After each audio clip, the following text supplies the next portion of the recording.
Hello everyone and welcome to another Wonderland Model Horses video. In today's video I will be showing you how I repair small flaws such as hoof rubs, ear rubs, that kind of thing on my Breyer model horses. Now these are the three models I'll be demonstrating with today. They're all hopefully coming with me to Summer Willow Live in July, but I need to get them in better condition first.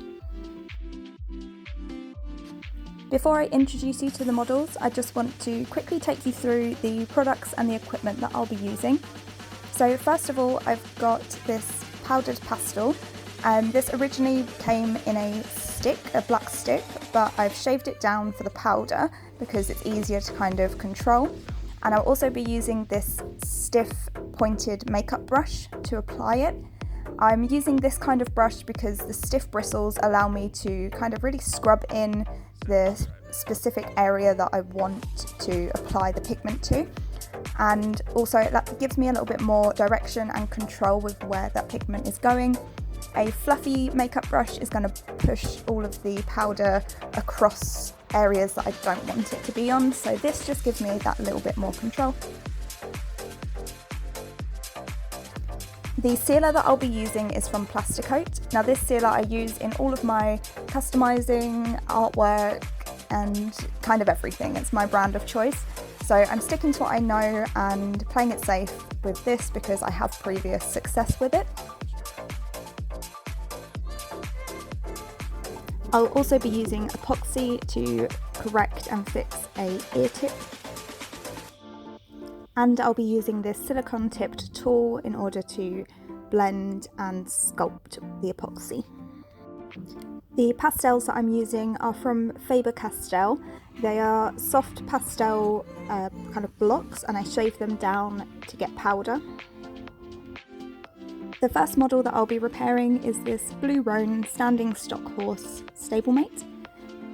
He has a really lovely colour, lots of browns, blues and kind of purple tones, and that's the reason I've decided to take him to the live show with me. It's just unfortunate he has a couple of hoof rubs, also ear tip and nose rubs, and also on this hoof he's got this little excess piece of plastic sticking out, so I'll be sanding that down before I add the pigment to remove the hoof rub that is just above it. It doesn't show up very well on the camera, but he does have a small rub on his nose and then a couple of ear tip rubs as well.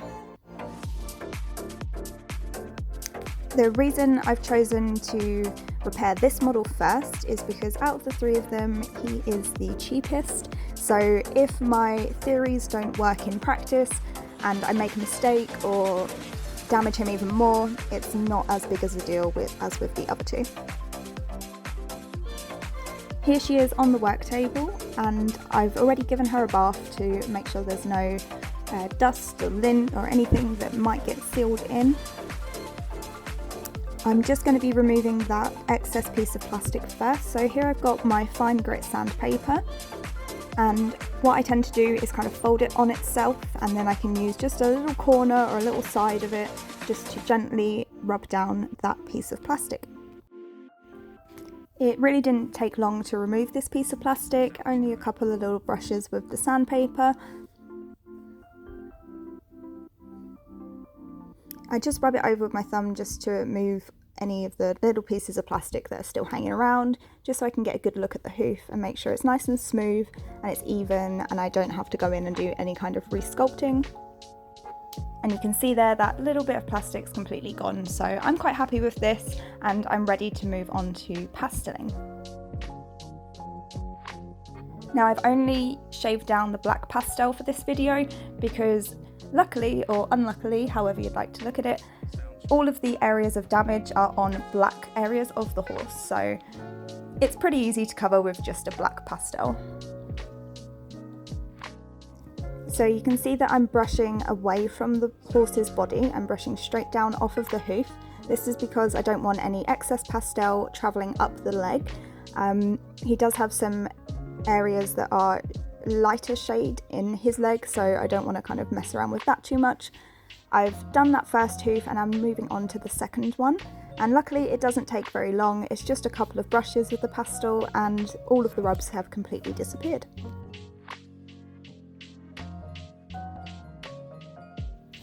So I'm just checking the model over and checking over the hooves to make sure that I'm happy with where I'm leaving it before I start repairing the ears and nose rubs on this model.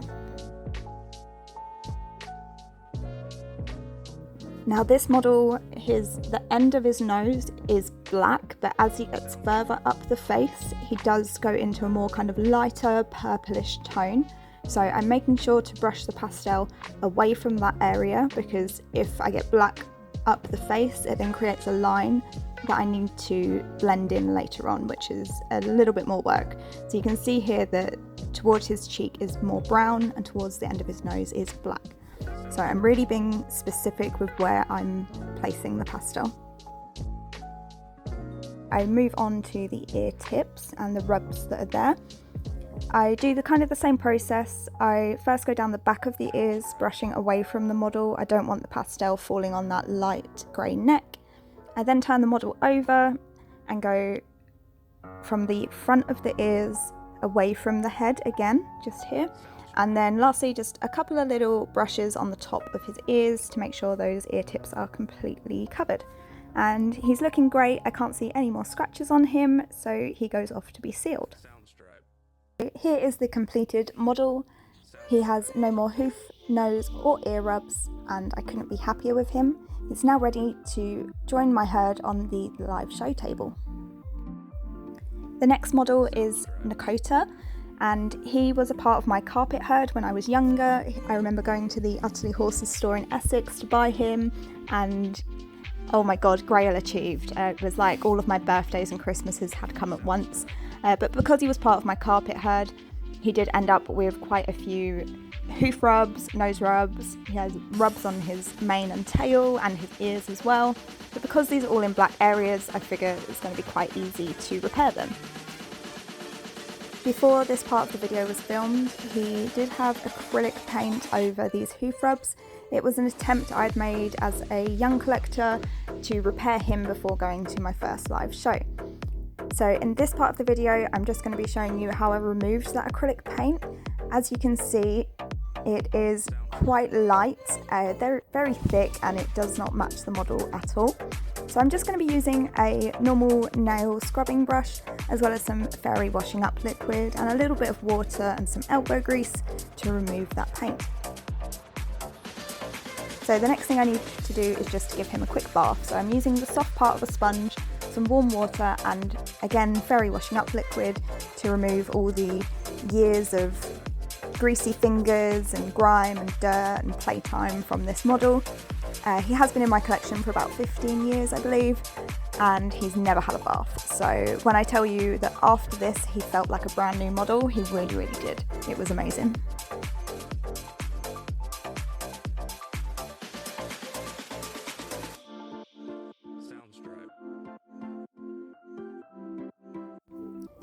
Now it's Nakota's turn on the workbench. So I'm first starting with this nose rub.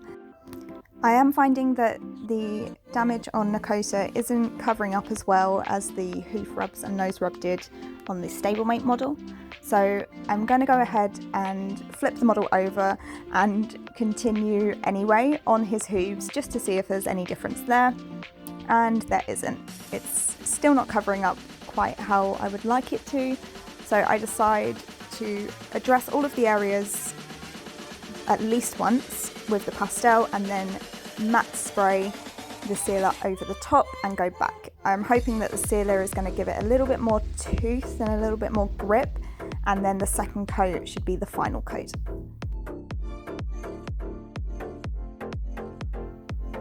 And here he is, back to his former glory. I couldn't be happier that I've managed to repair this model. It's, again, like all my dreams are coming true. He's one of my absolute favourite horses in my collection, so the fact that these nose rubs and hoof rubs and ear rubs have all completely gone and he's back to looking fantastic is just amazing for me. And finally, the last model on the workbench is the CCA 70th Anniversary Andalusian. Now, as you can see from this angle, his ear tip really is quite badly damaged, so I'm going to address that before I address any of the hoof rubs. I've got a little bit of tissue roll just over the top of the ear to protect the rest of the model from any epoxy that decides to fall off or get stuck. It can be quite messy sometimes. So I get my part A and part B epoxy and I pull out 2 equal parts of each and mix them up into 2 little balls and then mush those all together. And here's where the drying process starts. You can see the little bubble on the end there, that's actually the amount I'm going to be using. The big piece is going off to a current work in progress that just seems to get all of my excess epoxy stuck to it at the moment. Now epoxy doesn't stick to really smooth flat surfaces, and because the tip of this ear is already quite a jagged mess, I've not done any sanding or kind of damaging extra damage to the ear because I do think it's going to stick there quite well on its own.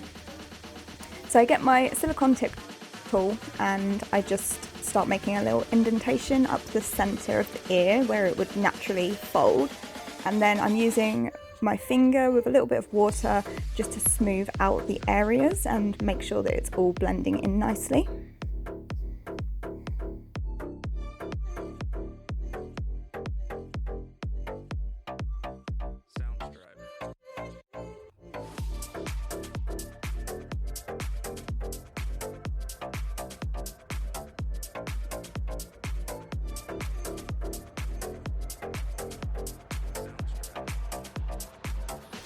Now that I finished sculpting the ear, I remove the piece of tissue paper and I just kind of leave it to dry for a little while before addressing the hoof rubs. However, I have run out of the pastel that I shaved beforehand, so I've got to do it again. So I thought I'd just show you how I do it.